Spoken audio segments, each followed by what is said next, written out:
So we said in the last lecture that with field stimulation, the activating function was the beginning of the response to the stimulus.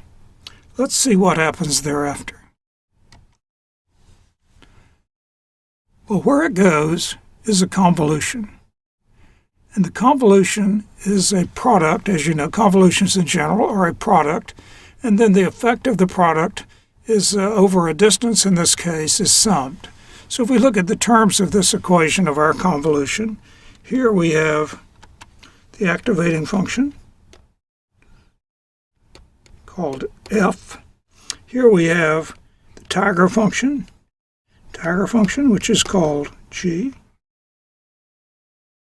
This expression is over the fiber, integrated over the fiber. So that's all well and good, but what are we actually talking about if we ask it in an intuitive way?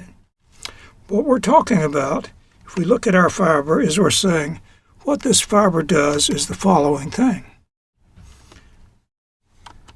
Here's our field electrode, which is initiating the stimulus.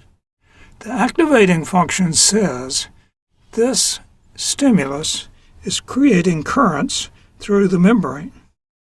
Here, maybe inward here, maybe inward here. I'll just draw 3. Then we're saying what happens over time is that each of these individual currents that are started by the field stimulus grows according to the tiger function. So this one here grows and it's something like this.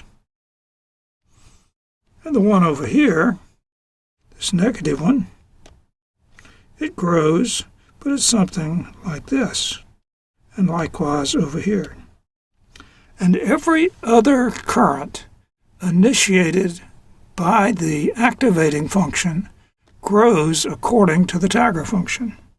So when we look at the result of all the effects together, we're going to have a result that's going to be something like this. It's going to go down, come up, go down, come back up. Something like that.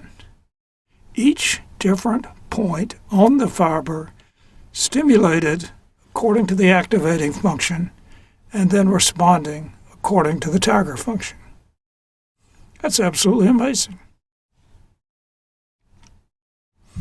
If we bring this back to mind in the context of galvanic, we'd say, well, what's happening here is the frog muscle is creating an activation function and convolving it with the tiger function.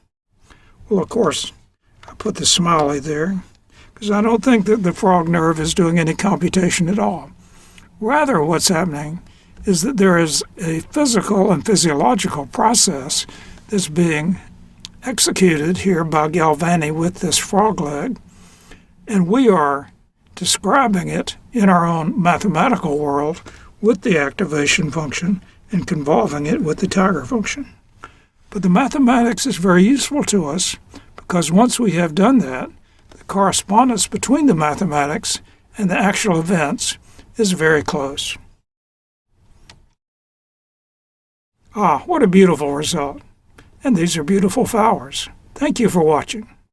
See you again in the summary in the next lecture.